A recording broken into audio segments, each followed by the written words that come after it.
This is how most traders draw support and resistance zones, either too big or too small. But watch what happens when I show you how to draw these zones the right way. Your win rate will instantly change. So before we get into how to actually mark out your support and resistance zones properly, we need to get a basic understanding of what support and resistance actually is. Okay, and all support and resistance zones are areas or zones on the chart with strong buying and selling interest. So here we have a support zone, and in this support zone we've got lots of buy orders, clusters of buy orders. You can sort of see this zone as a magnet that price will levitate towards to trigger these buy orders. Okay, there's no guarantee that price is going to react from the zone, but there is a very strong possibility. So when price drops into support, these buy orders are triggered. And the same applies in a resistance zone, just the opposite. In a resistance zone, you'll find there's a lot of selling interest, clusters of sell orders, okay? And when the price pushes up into this resistance zone, these sell orders are triggered. So it's very likely that the price will react from this zone and drop back to the downside. Again, this is just, possibilities, probabilities, rather than guarantees, so to say. So in other words, we can see these support and resistance zones as magnets that the price levitates towards.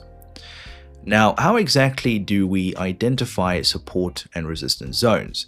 Support and resistance zones are identified with areas on the chart where price has strongly rejected or reacted from. So with this support zone here, we can see that the price has strongly reacted from this area multiple times. It's rejected from this area, forming these clusters of candles, telling us that this is a strong support zone. And here with this resistance zone, we can see that the price pushed up, immediately rejected back down. We got a strong rejection and a push back up into the zone with yet another rejection, telling us that this is a strong, sturdy support zone. So the more touches, the more reactions and rejections from a certain area on the chart, the more sturdy the support or resistance zone is. But also keep in mind that the more a support or resistance zone is tested, eventually at some point you'll find that one of these zones will be broken through. When price moves into one of these zones, there's only one of two outcomes. Price either respects the zone or it breaks right through it. So let's take a look at what would happen in this scenario. We can already see with this support zone here, we have an abundance of touches, telling us that this support zone is a little bit weak. So let's say the price had to drop it back down into this zone, okay? One of two things are going to happen here. Either the price is going to respect the zone and move back up, or the price is going to break right through it. And remember, we spoke about the more touches a support zone has, yes, it is stronger, but over time it does become weaker. Now, let's just say that the price does end up breaking right through this zone. The basic principles of support and resistance is if a support zone is broken, if it is not respected, if it breaks right through, it now becomes resistance. Okay, so you will find that this support zone now becomes resistance if the price breaks below it. Okay, and we can now use this former support zone, now resistance, as an area to potentially look for sells. Okay, so you will now find that there will be clusters of sell positions. And like we spoke about, price does levitate towards these zones, so you'll find something like this happening. Price pushing back up, retesting this zone, filling those sell orders before rejecting back down even lower. And the same thing would apply with a resistance zone. So let's just say price had to move up into this resistance zone. one of two things are going to happen. This zone is either going to be respected or it's going to break right through. Okay. So price is either going to come down or it's going to push right through. Now, let's say price pushes right through this zone. Basic principles of support and resistance. A broken resistance zone now becomes support. So this zone here will be a high interest for buyers. Okay. There'll be clusters of buy orders. So we can now use this former resistance zone, now support, as an area to look for some buys. So we push right through, and most of the time you'll find we'll get a pullback back into the zone, filling the buy orders before a push back to the upside, moving even higher.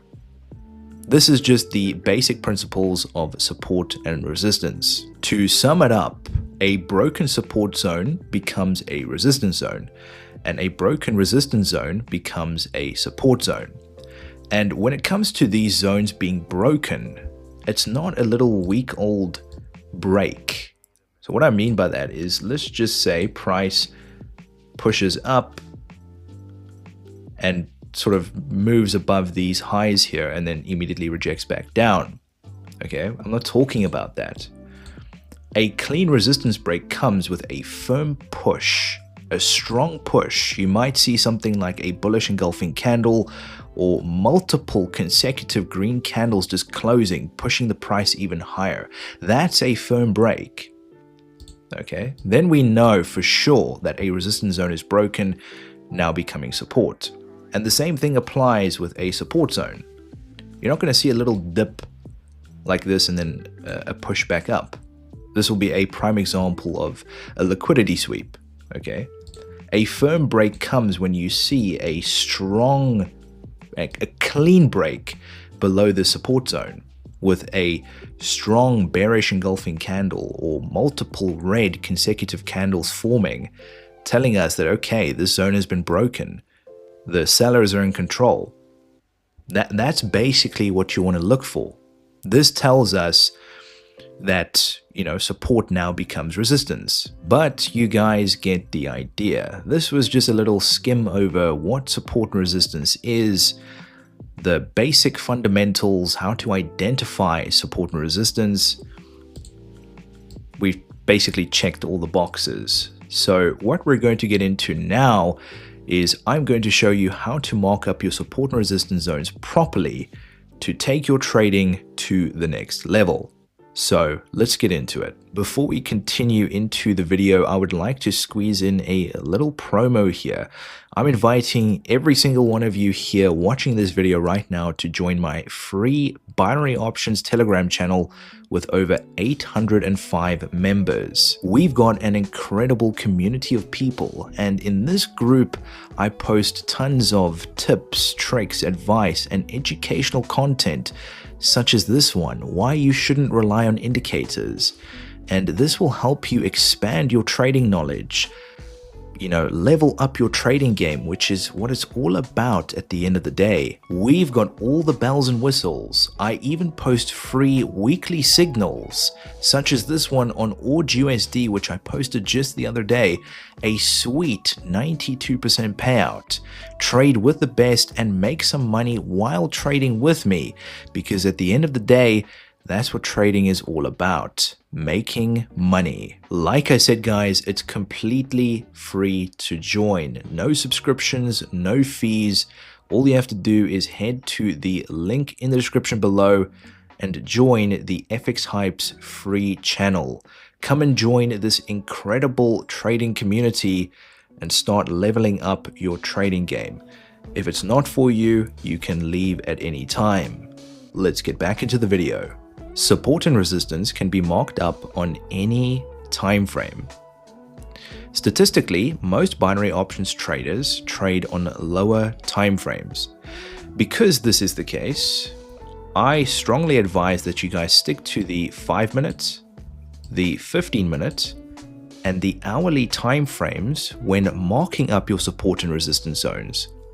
And in this video, I'm going to be sticking to these time frames when showing you guys real chart examples. And always remember, just a little tip on the side, that the higher the time frame, the stronger and more accurate the zones are. And the lower the time frame, the weaker and the more inaccurate the zones are. So these three time frames are great time frames to use when marking up your support and resistance zones, simply because the majority of us trade on lower time frames. Now, right here, right before us, we've got clear support and we've got clear resistance. I'll give you about 2 or 3 seconds to see if you can spot it. Great. Let's go and mark it up. Here we've got support, boom. And here we have resistance. Awesome, right? Support and resistance. Price has reacted from this area, from this zone multiple times, forming the support zone, and price has reacted from this area up here multiple times, forming this resistance zone. But there's one small problem here. These zones are way too big. These support and resistance zones cover a much larger area than what should actually be marked out. And in real time, we can see the price pushing up into this resistance zone. And naturally, as the price starts pushing up into this resistance zone, we would start looking for sells. But because this resistance zone is so big, there's still a lot of leeway for price to push up into this zone. And this at times can cause potential losses. And the same applies if it had to be, the other way around. If price had to be dropping down into the support zone, because it's such a big zone, there's still a lot of leeway for price to drop even deeper into the zone. And this once again can cause potential losses.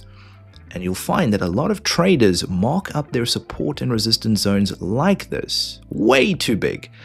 And it's wrong. People, it is wrong. So how can we adjust these zones to make it more accurate and to put probabilities in our favor? It's real simple. You want to identify where the price has strongly reacted from. And keep in mind that the bodies are far more important than the wicks of the candles. So all that we're doing is we're going to identify the bodies, which we have over here. And once again, it doesn't have to be perfect. But you want to identify the bodies and wrap the rectangle around the bodies of the candle where price has strongly reacted from and stretch it all the way across. Okay, and you'll notice that price strongly reacted from this area here, ended up pushing back up into the zone. Yes, we did get price wicking above this high over here, but a prime example of a liquidity sweep once again, but still a great opportunity to have looked for some sells here. And the same thing applies with the support zone. We get the main meat, the main area, the main zone where price has reacted from, and that is where the bodies of the candles are located. Keep in mind, like I said, the wicks are relevant, but they're not as powerful as the bodies of the candle. So we grab the rectangle and we mark it around the bodies, wrap it around the bodies of the candle and stretch it all the way across. Once again, price strongly reacts from the zone, pushes to the upside, drops back down into the zone, testing the support zone. Yes, it does break below the support zone. Potentially another prime example of a liquidity sweep. Immediately react, another great opportunity to look for some buys before a push back to the upside up into the resistance zone. If we just stretch that a little further across. And here, this is a far more accurate, far better support and resistance zones than the previous ones we had. A lot smaller, but marking up the meat of the area where price has reacted from. Your support and resistance zones don't have to be accurate, as long as you're marking out the main area where price has more or less previously reacted from. Like this resistance zone, I've taken my rectangle and I've marked out the main area where price has previously reacted from. The same thing applies with the support zone. I've marked out the main area where prices more or less reacted from. And because your zones will never be perfect, at times you'll find that you may get a wick above your resistance zone or 1 or 2 candle closures above the resistance zone. But when price rejects, you know that the zone has been respected. The same thing applies with the support zone. You may find that there's a wick below the support zone, maybe 1 or 2 candle closures below the support zone, but if there's a push back to the upside, you know that the support zone has been respected. If we go back for a moment, the only time that these zones are broken is when we get a strong push above or below the zones. Okay, and this will usually be with engulfing candles or multiple consecutive candles of the same color. Let's get into another example here. We're on the hourly time frame, and right in front of us we have a great support and resistance setup. Let me go ahead and mark it out. So over here we have support, okay, because this is an area where price has reacted from on multiple occasions. And up here we have resistance, because this is also an area where price has reacted from multiple times. Okay, so we have support and resistance. We have a push to the upside, pullback, push back to the upside, pullback, and a push back to the upside. But the one thing with how we've marked out our support and resistance is that these zones are once again a little bit too big, okay? So we want to make that small adjustment to cover the main area where price has reacted from. That's all it is. So we're going to make a small adjustment here, just making the zone slightly smaller, covering the main area. Okay, and once again, your support and resistance levels don't have to be perfect. It just has to be an estimate of where price has strongly reversed from on multiple occasions. Okay, and these are firm support and resistance zones. Okay, firm resistance, support and resistance zones. Now, what's also significant about this setup here, okay, if we go ahead and delete this support zone for just a moment, if we head over to the left here, all right, just point it out to you guys. This area here was a former resistance zone, okay? So if I go ahead and mark out this area, you will notice that this used to be a resistance zone, okay? Price reacted from this area on multiple occasions. But what happened? Okay, basic principles of support and resistance. If price does not respect the resistance zone, it will break through it. And that's exactly what happened here. We got a firm bullish engulfing candle closure above this resistance zone, breaking the resistance zone. Okay, clean. So that means we've got a resistance break. So what happens? Resistance, a broken resistance zone, now becomes support. The basic principles of support and resistance. So what we can then do is just drag this across like that, and voila, right? Price pushes to the upside following that bullish market structure, pulls back, retests the broken former resistance zone, now support. And that's just applying the basic principles of support and resistance on your charts. It's really that simple. Now, the appropriate name for a zone like this is an area of interest, because it's a zone that has been used as support and resistance. And it's in the name, area of interest. It's an area that traders are interested in opening buy and sell positions. It's a popular zone to open trades. That's all an area of interest is, okay? Now, the significant thing about an area of interest, if you just bear with me for a moment, I'm just going to go ahead and mark out this support zone down here, is with an area of interest, let's say, for example, price decides to break right through the support zone we have here. It will most likely drop to this support zone we have over here. Okay, the great thing about an area of interest is that it can be used many times. Okay, and I mentioned earlier that these support and resistance zones are like magnets. It attracts price to these areas because they are high probability zones. All these are areas where price has previously reacted from. That's all these areas are. Okay. So let's just say that price decides to break right through the support zone. This support zone now becomes resistance. Okay.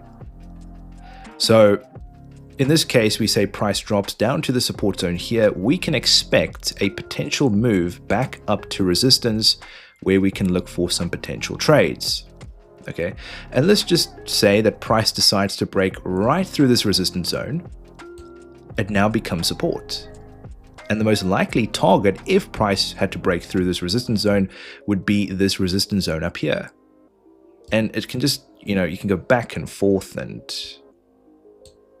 you get the idea. Now, you will find in trending markets that these zones will often be broken. Okay. So if I zoom out here real quick, you can clearly see that we're in an uptrend here, okay? Price is forming higher highs and higher lows. That's evident. And that's not a problem. But what you will find in a strong bullish market, such as this one, resistance zones will often be broken, okay?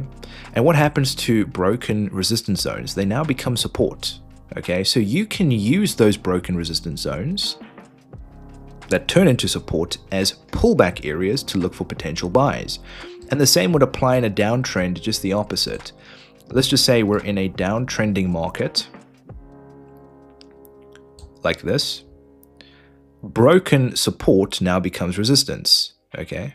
If we're in a bear market, you guys can use the broken support levels as pullback areas, right, to look for potential sells. And that's the approach that you want to have. So we've just established that you've got the one type of trader who marks up their support and resistance zones too big. Now, what about the other trader? What about the trader who marks up their support and resistance zones too small? What would that look like? Right here we have a setup, and I'm just going to go ahead and mark up the support and resistance zones like that. And like that. These zones mark up areas where price has previously reacted from. Okay, we have about 2 or 3 touches up here, and we have about 3 or 4 touches down here, marking out support and resistance. Now, what is the issue with how we've marked up our support and resistance zones here?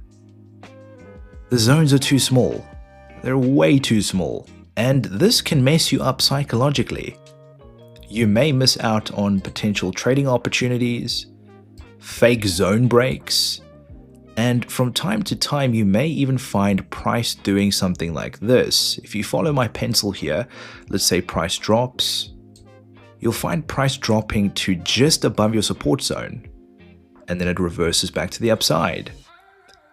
Price pushes up to just below your resistance zone, drops back down. Price drops back down to just above the support zone and rockets back to the upside.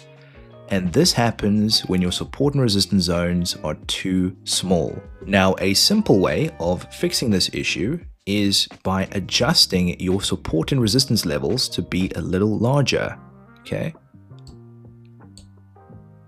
Wrapping these zones around the candles, around the bodies of the candles,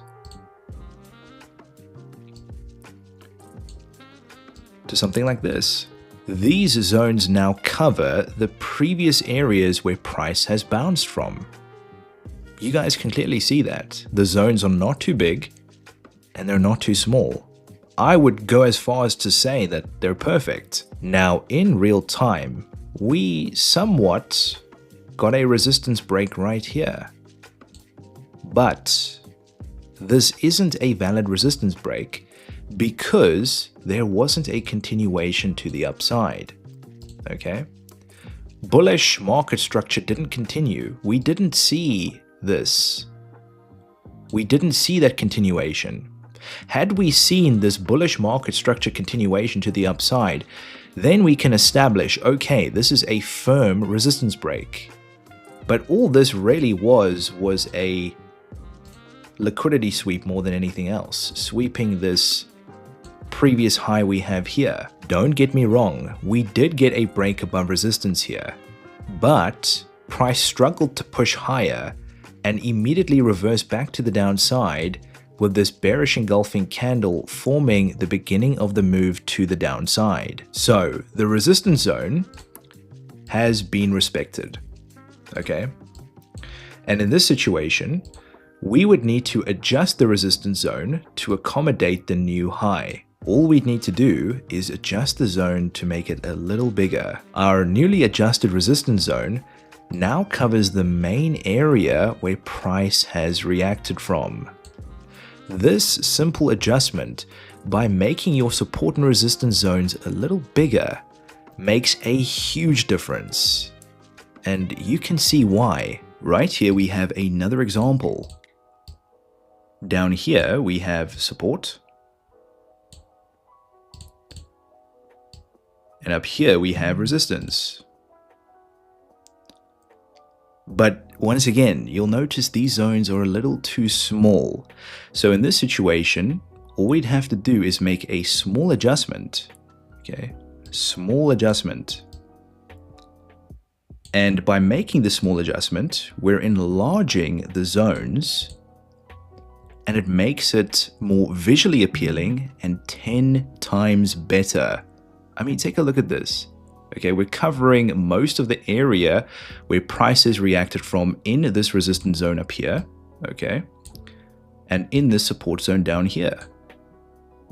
That small adjustment made these zones 10 times better. These adjusted zones now cover the main areas where price has previously bounced at, and that's all support and resistance is identifying, marking out those key areas where price has reacted from on multiple occasions. It's as simple as that. Now, don't get me wrong. In the beginning, it's going to be tough. It's going to be tough to identify and mark up these support and resistance zones. And that naturally comes with inexperience, okay? But what I do encourage is that you backtest. Go and practice, because the more that you practice, the better you become. And once again, just a little reminder, stick to those time frames that I encouraged you guys to stick to: the 5-minute time frame, the 15-minute time frame, and the hourly time frame. Scroll back, backtest, go and physically mark up the support and resistance zones. I mean, in real time, right here, bang. We've got support, and right up here we have resistance. It's that simple, because the more that you practice, the better you will become at identifying these key areas, and the better you will become at marking up your support and resistance levels. Backtest, backtest, backtest. That is the only way that you're going to learn. Scroll back on the 5-minute, the 15-minute, the hourly time frames. Go mark up your support and resistance zones. Doesn't matter what asset you're trading. There's so many different assets to choose from. Pick one, scroll back. That is the best way to learn, and that's the advice I'm giving you guys. And once you've got a little more experience and a better understanding of how to identify and mark up your support and resistance zones, you can start doing it in real time. Go to where price is currently at and physically mark up your support and resistance zones to see what price is doing in real time. That's what you want to work towards. And once you gain a little more experience physically marking up your support and resistance zones, you can then start to look to open trades in these zones. Okay, what is support and resistance at the end of the day? Support and resistance are areas on the chart with high interest for traders to open buys and sells. Okay, you have clusters of buy and sell orders in these areas. Okay, and we know that when price moves up into these areas, price is most likely to react, making it high probability areas on the chart. And we want to put those probabilities in our favor, because the house, in other words, the broker, already has an edge over us with this 92% payout system, which we're not going to get into. So using support and resistance and combining it with multiple confluences gives you an edge. Now listen here, you're not going to be stupid about things, okay? You don't want to be that guy that sees price push up into resistance, get all excited and say, oh, price has moved up into resistance, so I'm going to sell. Or price has dropped into the support zone, price is going to be going up here, so I'm going to buy. That is reckless and that is ignorant. Don't do that. When using support and resistance, it is vital, it is key to combine these support and resistance zones with multiple confluences to help you identify high probability setups. Now, I'm not going to go too into depth about the best confluences to use in these support and resistance zones, because that's a video for another day. So if you guys would like me to create a video on the best confluences to help you guys identify the highest probability setups in support and resistance zones, then leave a comment below. And if it is a highly requested video, I will definitely look at creating a video on confluences, so to say. So that's all that these confluences do, is it just helps you maximize your profits by helping you identify the highest probability setups in these zones. Guys, support and resistance is the basic of the basics.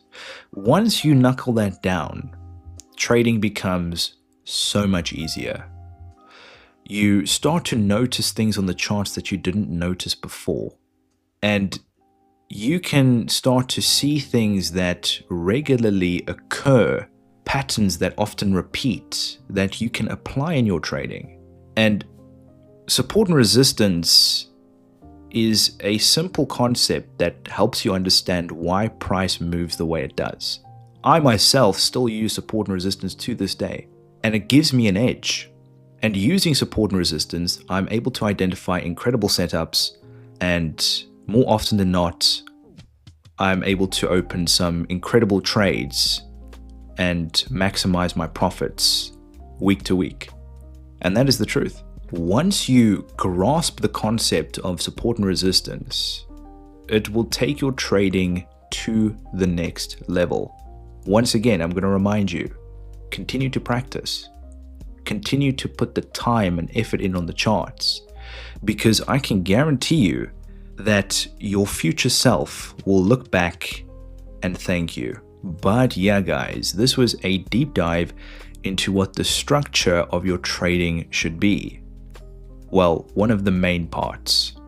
And that is S and R, support and resistance.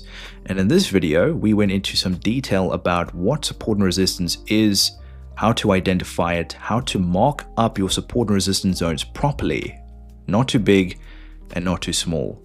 And now it's time to go and sit and prep, plan, practice, go and mark up your support and resistance zones. But yeah, guys, otherwise I hope you enjoyed the video, and if you did, go and smash a like on the video and subscribe to the channel if you are new, and I will see you in the next video.